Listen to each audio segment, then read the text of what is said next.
নমস্কার, দেখছেন কলকাতা টিভির সঙ্গে রয়েছে আমি স্বর্ণালী। শুরু করছি জেলার সারাদিন। একই সঙ্গে এসসি ও ওবিসি সার্টিফিকেট থাকার অভিযোগ উত্তর দিনাজপুর জেলা পরিষদের সভাধিপতির বিরুদ্ধে। জাতীয় তফসিলি জাতি কমিশনে অভিযোগ বিজেপি নেতা কৌস্তভ বাগচির।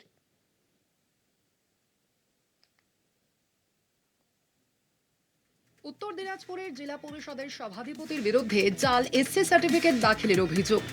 সমাজ মাধ্যমে এ বিষয়ে পোস্ট বিজেপি নেতা কৌস্তভ বাগচির। তার অভিযোগ, উত্তর দিনাজপুরের জেলা সভাধিপতি পম্পা পালের নামে একই সঙ্গে এসসি ও ওবিসি সার্টিফিকেট রয়েছে।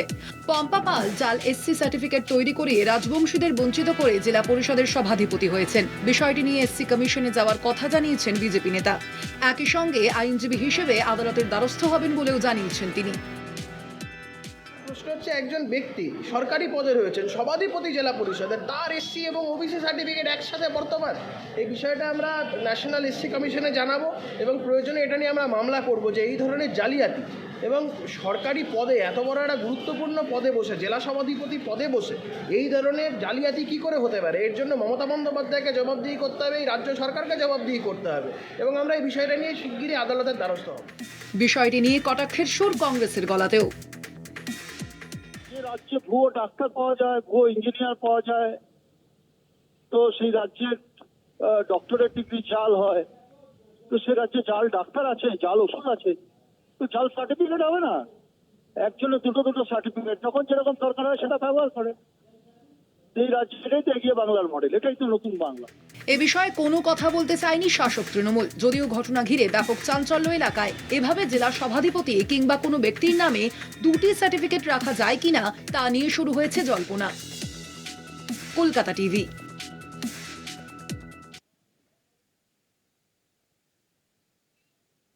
তৃণমূল পঞ্চায়েত প্রধান, কংগ্রেসের পঞ্চায়েত সমিতির সদস্যের নামে পোস্টার, কাটমানি ও গোষ্ঠীদ্বন্দ্বের অভিযোগ বিজেপির।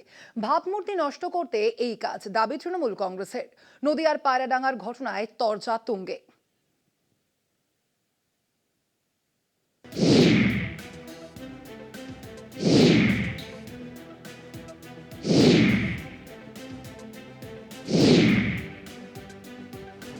দু ২০২৬-এর ভোটের আগে রাজনৈতিক চাপানুতোর নদিয়ায়। শাসক বিরোধী পারস্পরিক অভিযোগে সরগরম রাজনীতি। পায়রাডাঙ্গা রেল স্টেশন সংলগ্ন প্রীতিনগর ভূদেব স্মৃতি স্কুলের সীমানার প্রাচীরে পোস্টার। সাদা কাগজে ছাপা অক্ষরে লেখা বেশ কিছু পোস্টার নজরে আসে স্থানীয়দের। তৃণমূল পঞ্চায়েত প্রধান, কংগ্রেসের পঞ্চায়েত সমিতির সদস্যের নামে পোস্টার। পোস্টারে লেখা, ৭ লক্ষ মূল্যের জমি ৩৭ লক্ষ টাকায় কেনা কেন হলো, ফাল্গুনী বিশ্বাস জবাব দাও। নিয়ম মেনে জমি কেন কেনা হলো না, ফাল্গুনী বিশ্বাস জবাব দাও। তার নিচে লেখা রয়েছে পায়রাডাঙ্গা নাগরিকবৃন্দ। পঞ্চায়েত প্রধান ফাল্গুনী বিশ্বাসের শাস্তি চাই, বিজয়েন্দু বিশ্বাসের শাস্তি চাই, মা মাটি মানুষ জিন্দাবাদ। পোস্টারে লেখা রয়েছে এই সব কথা। যে এই জমি সংক্রান্ত বিষয় নিয়ে একটি যা তদন্ত কমিটি তৈরি করা হয়েছে জেলার তরফ থেকে, ইতিমধ্যে তারা আমাদের পঞ্চায়েতে এসেছিলেন। তারা আমাদের তরফ থেকে যা যা রিপোর্ট দেওয়ার আমরা পেশ করেছি। এটা যদি কারোর ইন্টেনশনালি কেউ বা কারা করে থাকে সে বিষয়ে আমার কোনো বলার নেই। তবে এটাও হতে পারে যে সামনে ২০২৬-এ তো ইলেকশন রয়েছে, সেই নিয়ে কেউ হয়তো আমাদের দলকে কলুষিত করার চেষ্টা করছে, হতে পারে সেটা। এগুলো যারা করছে তারা ভুল করছে। এটা তৃণমূলের অন্তর্দ্বন্দ্ব। আমি তৃণমূল দলটা করি না। আমাকে বিড়ম্বনা বা আমাকে চাপে রাখার জন্য এটা করা হচ্ছে। আর এই জমিটা যেটা কেনা হয়েছে সেটা আমি বিক্রি করতে চাইনি, কিন্তু উন্নয়নের স্বার্থ, পঞ্চায়েতের সম্মানের স্বার্থের কথা বলে আমার কাছ থেকে রাজি করেছে। একজন নাগরিক হিসেবে উন্নয়ন তো আমিও চাই, সেই স্বার্থেই আমি বিক্রি করতে সম্মত হয়েছিলাম। উল্লেখ্য, সম্প্রতি পায়রাডাঙ্গা পঞ্চায়েত শ্মশান তৈরি করার জন্য একটি চাষের জমি কেনে। সেই সময় জমি কেনা নিয়েও শাসক বিরোধী তরজা তুঙ্গে ওঠে। এই আবহে ফের এই পোস্টার। রাজ্যের শাসক দলকে কাঠগড়ায় দাঁড় করিয়েছে বিরোধী দল বিজেপি। কাটমানি আর গোষ্ঠীদ্বন্দ্ব ইস্যুতে সরব বিজেপি। যে ৭ লাখ টাকার জমি ৩৭ লাখ টাকায় কেনা হয়েছে, তাহলে ৩০ লাখ টাকার কাটমানি হয়েছে। এই ৩০ লাখ টাকা এরা নিজেদের মধ্যে খেয়েই করতে, কারোর ভাগে কম পড়েছে, কেউ ভাগ পায়নি। এখন যারা ভাগ পায়নি বা ভাগে যাদের কম পড়েছে, তারা যারা ভাগ বেশি নিয়েছে তাদের বিরুদ্ধে আওয়াজ তুলেছে। ফলে গোটা তৃণমূল কংগ্রেসের দলটাই এমন, যে দলটার মধ্যে শুধুমাত্র এই সমস্ত কাটমানির বকরা নিয়ে এদের মধ্যে নিত্য নৈমিত্তিক গন্ডগোল লেগে থাকে। সামনেই ২৬-এর বিধানসভা ভোট। তৃণমূলের ভাবমূর্তি নষ্ট করতে এই পোস্টার, দাবি তৃণমূল নেতার।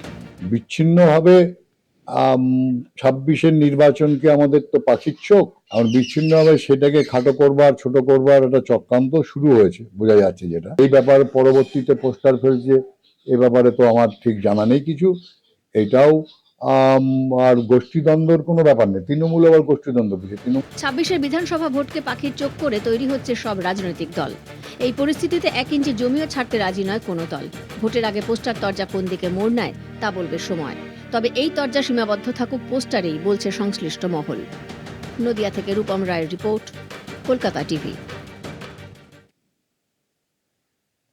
তৃণমূল বিজেপির পর এবার বাম ব্রিগেড সমাবেশের সমর্থনে দেওয়াল লিখনে ধর্মীয় বার্তা। সম্প্রীতির বার্তা দিয়ে বামপন্থী কৃষক, শ্রমিক, ক্ষেত মজুর সংগঠনের দেওয়াল লিখন সিঙ্গুরে। বামেদের দেওয়াল লিখনকে কেন্দ্র করে সমালোচনা তৃণমূল বিজেপির। আগামী 20 এপ্রিল ব্রিগেড সমাবেশ। তার প্রস্তুতিতে গোটা রাজ্য জুড়ে শুরু হয়েছে প্রচার অভিযান।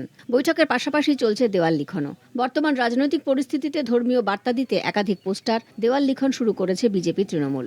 এবার সেই সারিতে যুক্ত হলো বামেরাও। দেওয়াল লিখনে হিন্দু মুসলিম দুই সম্প্রদায়ের মানুষের উদ্দেশ্যেই সম্প্রীতির বার্তা বাম শিবিরের। ছবিটা হুগলির সিঙ্গুরের 11 নম্বর রেলগেট সংলগ্ন এলাকার।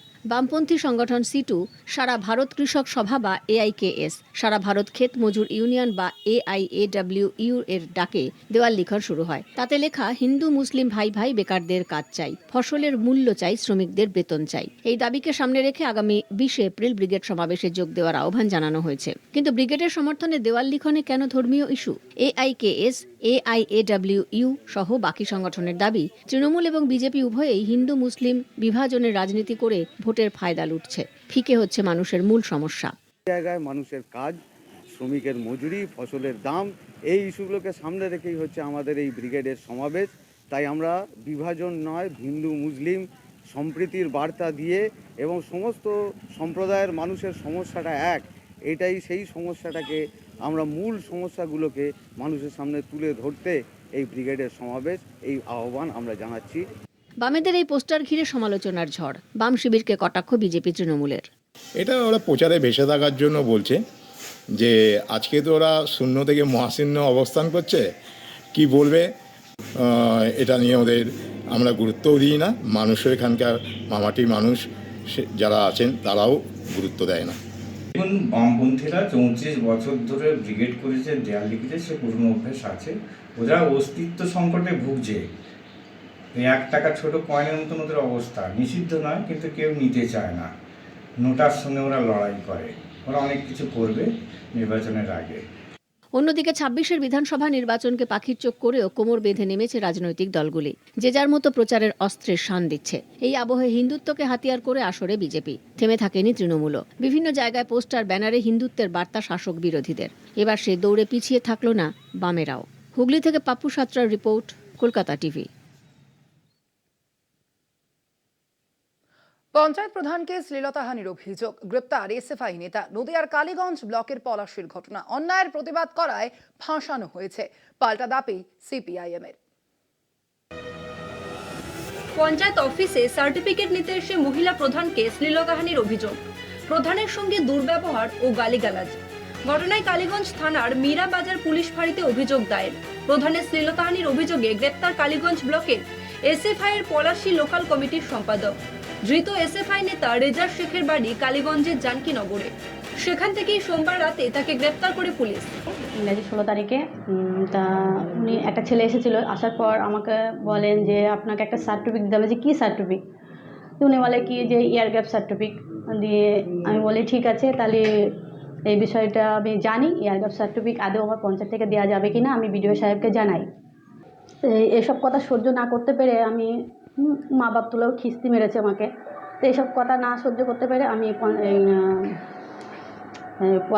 পলাশীর ক্যাম্পে আমি কমপ্লেন জানাই।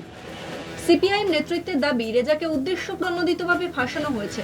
এই ছোট্ট মেয়ে 4-5 বছরের কন্যা, প্রকৃত কন্যাশ্রী, তাকে ধর্ষণ করা হয়েছে। তার বিরুদ্ধে এখানে যে লড়াই আন্দোলন হচ্ছে, রেজা মিছিলের সম্মুখ ভাগে থেকে ছাত্র মেয়েদের নিয়ে সে প্রতিবাদ করেছে, স্লোগান দিয়েছে, লড়াই করেছে।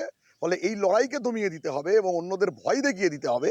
সে কারণেই পুলিশ এভাবে রাত্রের বেলাতে চোরের মতো কার্যত রেজাকে গ্রেপ্তার করলো। কিন্তু এটা আমরা মনে করিয়ে দিতে চাই যে রেজার গ্রেপ্তারি করে এই লড়াইকে আন্দোলনকে দমিয়ে রাখা যাবে না, বরঞ্চ লড়াই আন্দোলন আর দুর্বার গতিতে বামপন্থীদের হবে। ধৃত রেজা শেখকে দুদিনের জেল হেফাজতের নির্দেশ দিয়েছে বিচারক। আগামী 28 তারিখ আবারও তাকে আদালতে তোলা হবে। তবে এই রেজা শেখের বিরুদ্ধে শ্লীলতাহানির অভিযোগ তুললেও পাল্টা তাকে ফাঁসানোর অভিযোগ তুলছে সিপিআইএম নেতৃত্ব। তাদের অভিযোগ যে অন্যায়ের প্রতিবাদ করাই কিন্তু তাকে ফাঁসানো হয়েছে। এই ঘটনা নিয়ে রীতিমতো শুরু হয়েছে রাজনৈতিক তরজা। নদিয়ার কালীগঞ্জ থেকে সন্তু সাহা, কলকাতা টিভি। জেলার সারাদিনে এখন সময় একটা ছোট্ট বিরতির। ফিরছি বিরতির পর আরো খবর নিয়ে, সঙ্গে থাকুন।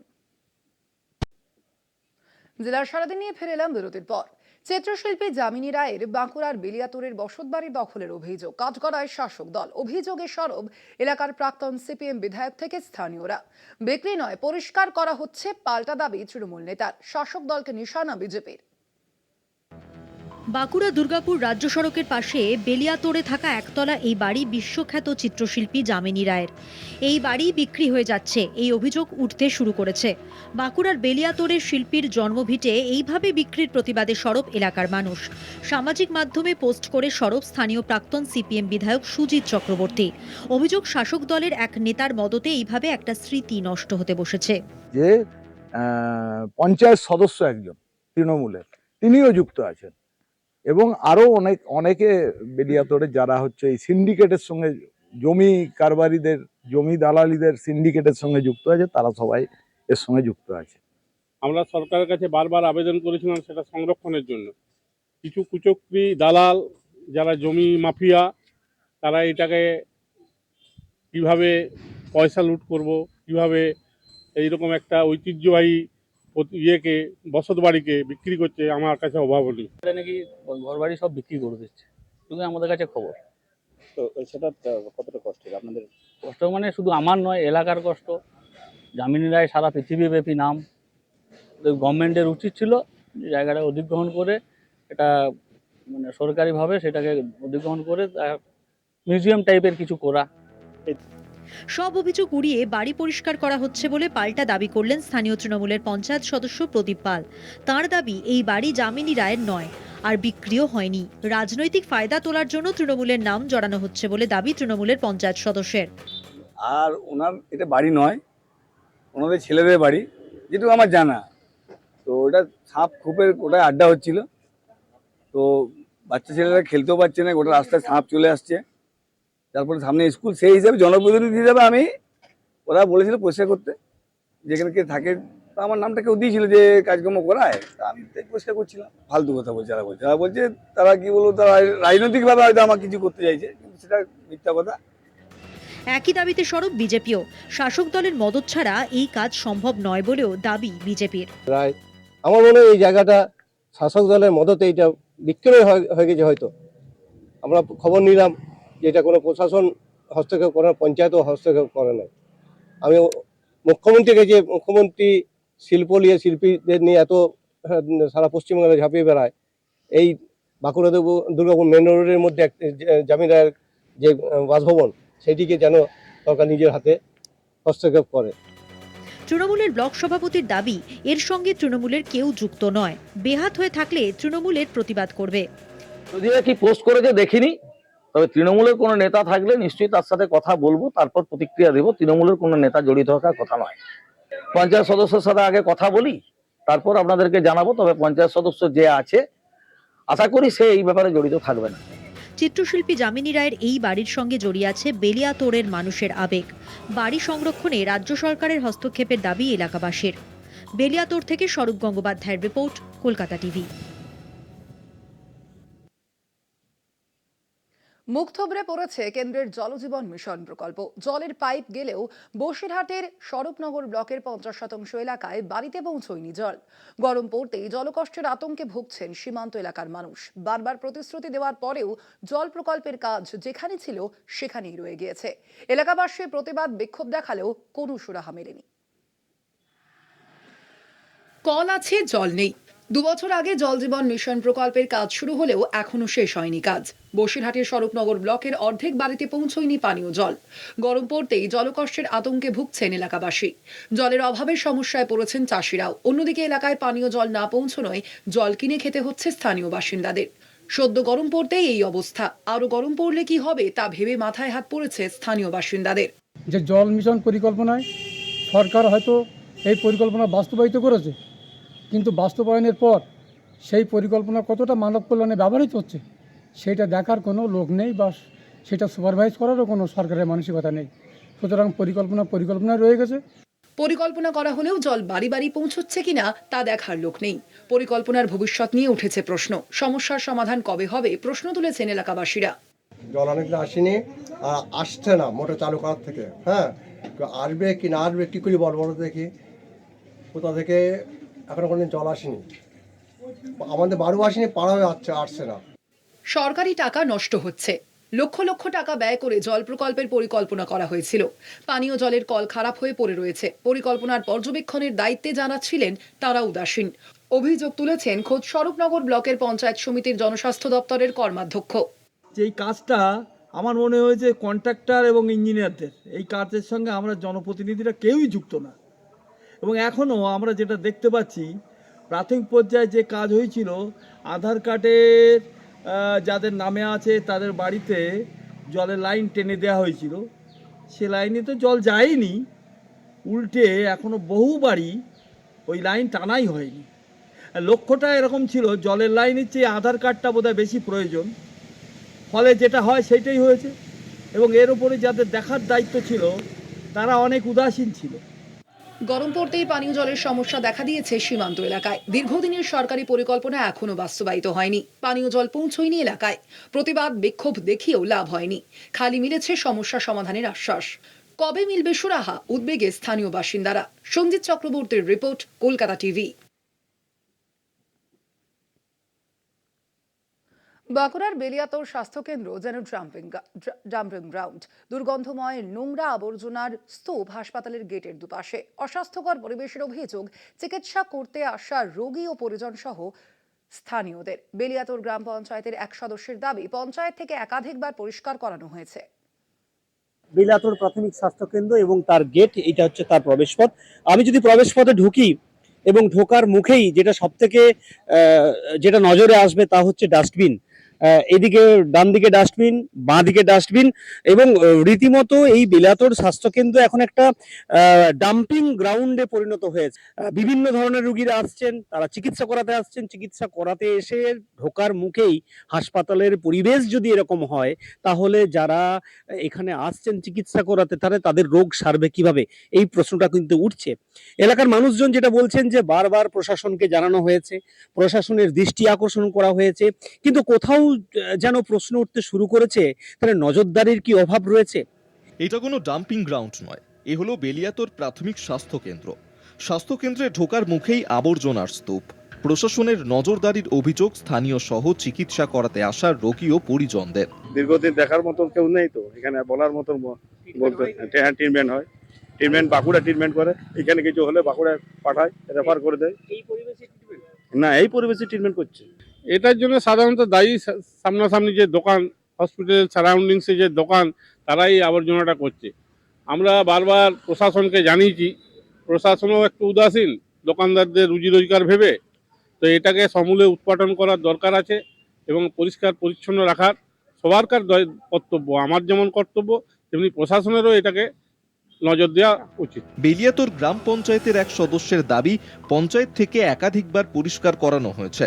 সাধারণ নাগরিক ও ব্যবসাদারদের সচেতন হতে হবে বলে দাবি পঞ্চায়েত সদস্যের। দেখুন, প্রশাসনের নজর আছে, আমাদের অঞ্চলেরও নজর আছে। অঞ্চল থেকে কয়েকবারই পরিষ্কার করা আছে। আমরা প্রথমে কি বলছি, একটা কথা, জনগণ যদি সচেতন না হয় তাহলে কোনো কিছুই ভালো হতে পারে না। আমরা যত চেষ্টাই করি, আমাদের পঞ্চায়েত থেকে অনেকবার পরিষ্কার করানো হয়েছে, অনেকবার বারণ করা হয়েছে, ওখানে গার্ড দেওয়া হয়েছিল, তা সত্ত্বেও মানুষ অপব্যবহার করছে। এই প্রাথমিক স্বাস্থ্য কেন্দ্রের উপর নির্ভর স্থানীয়রা। স্বাস্থ্য কেন্দ্রের অস্বাস্থ্যকর পরিবেশ দূর করতে প্রশাসনিক হস্তক্ষেপের দাবি। এখন এই নোংরা আবর্জনা থেকে মুক্তি পাবে এই হাসপাতাল কবে, তা কিন্তু প্রশ্ন রয়ে যাচ্ছে। বেলাতোর থেকে সৌরভ গঙ্গোপাধ্যায়, কলকাতা টিভি। জেলার সারাদিন আজ এ পর্যন্ত। দেখতে থাকুন কলকাতা টিভি, রাত দিন 7 দিন।